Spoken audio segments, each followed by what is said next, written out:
देखिए आपका जो अगला चैप्टर है उसका नाम है सीरीज़, ठीक है। तो सीरीज़ में हम लोग दो सीरीज़ पढ़ते हैं, एक नंबर सीरीज़ है, एक लेटर सीरीज़ है। जो नंबर को लेकर सीरीज़ बनाई जाती है उसको नंबर सीरीज़ कहते हैं, और जो लेटर्स को लेकर बनाई जाती है उसको लेटर सीरीज़ कहते हैं। वन बाय वन हम दोनों देखेंगे। ये आपका एक्चुअली मैथ का टॉपिक नहीं है, ये टॉपिक आपका रीजनिंग का है।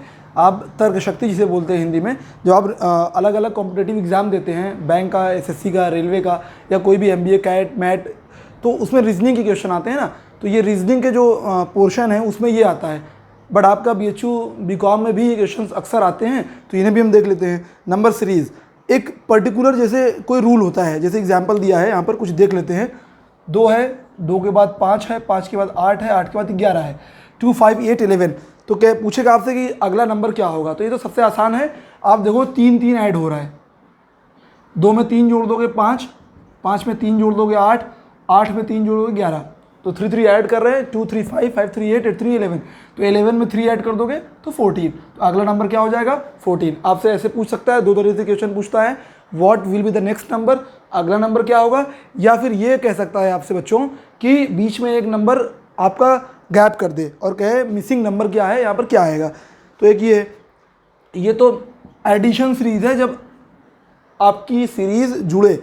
दूसरा है सब्ट्रैक्शन सीरीज। ये देखो 33, 33, 25, 17 और 9।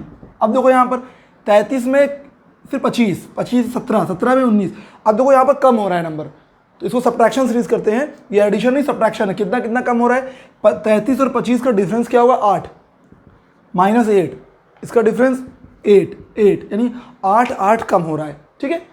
आप देखो 33 है 25 हो गया, तो कितना कम हुआ? 8, 8 कम हो गया, फिर 8 कम हो गया, फिर 8 कम हो गया। अभी 8 कम करोगे तो 9 में से 8 जाए, कितना आएगा? 1 माइनस 8। तो अगला नंबर क्या होगा? 1। तो ये भी पूछता है आपसे कि अगला क्या होगा। तीसरा देखो, ये एडिशन सब्ट्रैक्शन। तीसरा मल्टीप्लिकेशन सीरीज। देखो 4, 4 के बाद 4 दिया, 4 के बाद 8 दिया, 8 के बाद 24 दिया। कहेगा अगला नंबर क्या होगा? तो ये 4 का मल्टीप्लाई हुआ है, 4 1 ज़ा 4, 4 देखो पहले वाले में 4 1 ज़ा 4, फिर 2 का मल्टीप्लाई, 4 2 ज़ा 8, फिर 8 में 3 का मल्टीप्लाई। देखो पहले में 1 का मल्टीप्लाई, तो 4 1 ज़ा 4, 4 2 ज़ा 8, 8 3 ज़ा 24, 24 4 ज़ा लगातार बढ़ रहा है। इसमें कई सारी चीज़ें हो सकती हैं, फिलहाल यहाँ लगातार बढ़ रहा है। तो 24 का 4 में मल्टीप्लाई तो 96। तो अगला नंबर हो जाएगा 96, ठीक है। चौथा रूल देखो, एडिशन सब्ट्रैक्शन मल्टीप्लिकेशन हो गया। चौथा रूल 52, 26, 13। अगला नंबर क्या होगा? तो यहाँ पे रूल क्या है? 2 से डिविजिबिलिटी का, डिवीजन का रूल है। 52 में को 2 से डिवाइड करोगे, किससे डिवाइड करोगे? 2 से, तो 26 आएगा। 26 को 2 से डिवाइड करोगे 13 आएगा, और 13 को जब 2 से डिवाइड करो 6.5 आएगा। तो इसका आंसर होगा 6.5 अगला। तो ये डिविजिबिलिटी का रूल है। तो ऐसे 4 रूल तो बेसिक हैं, आप जानते हो। 4 रूल क्या है? बेसिक। जब आपका एडिशन हो, सब्ट्रैक्शन हो, अब वो नंबर कितना होगा वो आप चेक करेंगे। वो थोड़ा सा लॉजिकल चीज़ें हैं, इसमें बहुत ज़्यादा मैथ नहीं है, ये लॉजिकल चीज़ें, आप थोड़ा लॉजिक से, दिमाग से इसको सॉल्व कर सकते हैं। आगे देखते हैं, जहाँ पर एपी और जीपी हो। बेटा एपी जीपी क्या होता है? ये आपने 10th में अगर पढ़ा होगा मैथ्स में। एपी का मतलब अरिथमेटिक प्रोग्रेशन, और जीपी का मतलब ज्योमेट्रिकल प्रोग्रेशन। अब इसे बहुत डिटेल में हम नहीं बताएंगे क्योंकि ये मैथ्स का टॉपिक है, एपी जीपी। खैर यहाँ पर दिखा देंगे, समझ में आ जाएगा। जैसे 7 है, 7 के बाद 18 आया, 18 के बाद 34 आया, 34 के बाद 55 आया। कह रहा है अगला नंबर क्या होगा? अब देखो 7 में कितना जोड़ोगी या कितना डिफरेंस है? 11 का। फिर इन दोनों में कितने का अंतर है? देखो तो माइनस कर लो। 14 में से 8 गया 6, 16 का। इन दोनों में कितने का अंतर है? तो 5 में से 4 गया 1, ये 21 का। तो यानी पहले 11 बढ़ा, फिर 16 बढ़ा, फिर 21 बढ़ा। तो यानी कितना कितना? 11 5 16, इनमें देखो इसे एपी कहते हैं। 11 5 16, 16 5 21, 21 5 कितना हो जाएगा? 21 5 26, यानी इसमें 26 बढ़ेगा। अब बात समझ आ रही है? तो 55 में 26 जोड़ोगे, 55 में 26, 6 5 11, 5 2 7 और 1 8, तो ये 8 हो जाएगा 81। बात समझ में आ रही है? 7 7 के बाद 18, 18 के बाद 34, 34 के बाद 55। कहेगा what will be the next number, अगला नंबर क्या होगा? तो अगला नंबर क्या होगा? 11 इस अंतर है, पहले डिफरेंस देख लो कितना कितना गैप है। 11 का है, 16 का है, 21 का। अब इनमें रूल देखो, इसे एपी में जब आपके डिफरेंस में रूल आता है तो एपी हो जाता है। बाकी एपी के बारे में बहुत सारा कॉन्सेप्ट है, उसकी ज़रूरत नहीं, इसलिए नहीं बता रहे हैं, ठीक है। ये मत सोचना ये एपी होता है, इस तरह क्वेश्चन सॉल्व होता है, खाली ये जानो। आपको अंतर देखना है बस। अभी आते हैं अगले वाले पे।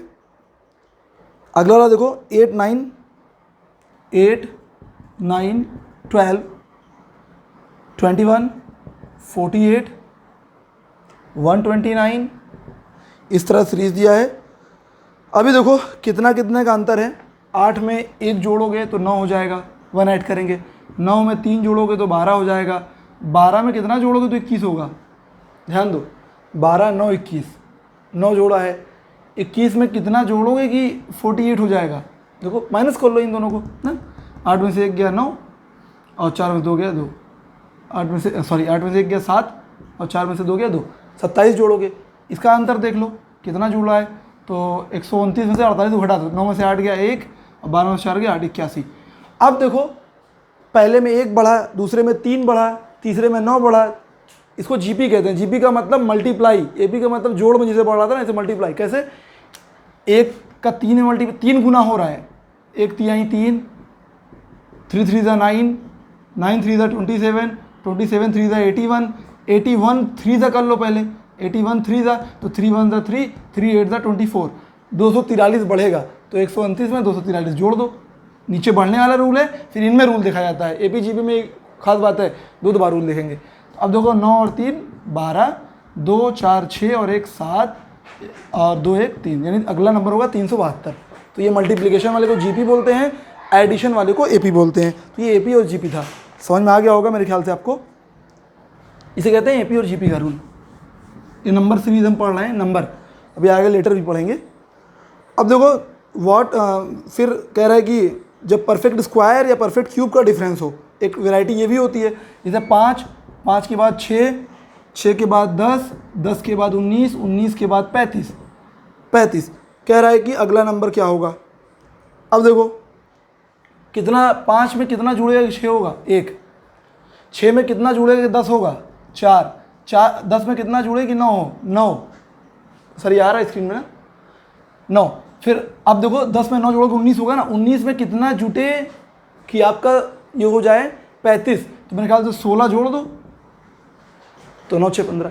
तो अब ये क्या है, स्क्वायर ऐड हो रहा है। देखो इसमें 1 का स्क्वायर ऐड हुआ है, इसमें 2 का स्क्वायर 4, 2 का स्क्वायर 4 ऐड हुआ है, इसमें 3 का स्क्वायर 9 ऐड हुआ है, इसमें 4 का स्क्वायर ऐड हुआ है। तो अगला कितने का स्क्वायर ऐड होगा, 5 का स्क्वायर, यानी 25 ऐड होगा। सही है ना। देखो 1 का स्क्वायर 1 ऐड हुआ, 2 का स्क्वायर, स्क्वायर वाला रूल है ये। अब 35 में 25 जोड़ दो, 5 5 10, 3 तो 5 और 1 6, 60। अगला नंबर 60 होगा। आप पूछो सर ये कैसे पता चलेगा? बेटा ये प्रैक्टिस से पता चलेगा। जितनी ज़्यादा प्रैक्टिस करोगे उतनी तेज़ी से ये स्ट्राइक करेगा, आपको तुरंत स्ट्राइक कर जाएगा कौन सा रूल है। और रूल एक बार चेक करना होगा कि डिफरेंस देख के अंतर क्या है। ठीक है, इसको स्क्वायर का सम कहते हैं। स्क्वायर का डिफरेंस भी हो सकता है। ठीक है, जैसे 7 8 16 16 जिसे कहते हैं 43 और 107 अगला नंबर। बेटा सीरीज घट रही है इधर की तरफ। कितने का अंतर आया, -1 का। इसमें कितने का अंतर आया, -8 का। इसमें कितने का अंतर आया, देखो। तो अब देखो यहाँ पर कितने का अंतर आ रहा है वो देखो। इसमें कितने का अंतर है, डिफरेंस देखो कितने का अंतर है ये। तो 43 में 16 को माइनस कर दो, 13 में से 6 गया 7, यहाँ 3 बचा और ये 27, तो 27 का अंतर आया। सही है ना। 43 में 27 कम करोगे 16, 16 में से 8 कम करोगे 8, 8 में से 1 कम करोगे 7। इसमें कितने का अंतर आया, इसमें कितने का अंतर आया, 7 में से 3 गया 4, 10 में से 4 गया 64 का 64। यानी बच्चों रिवर्स जा रहा है, डिफरेंस इधर आएगा।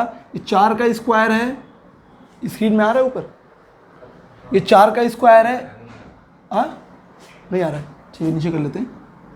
देखो ये 64 जो है आपका, ये 4 का स्क्वायर है, 27 27 3 का बल्कि क्यूब है, इस बार क्यूब का रूल है बेटा। इसमें 4 का क्यूब 64, स्क्वायर कहना सॉरी, 4 का क्यूब है 64, 3 का क्यूब है 27, ये 2 का क्यूब है 8 और ये 1 का क्यूब है 1।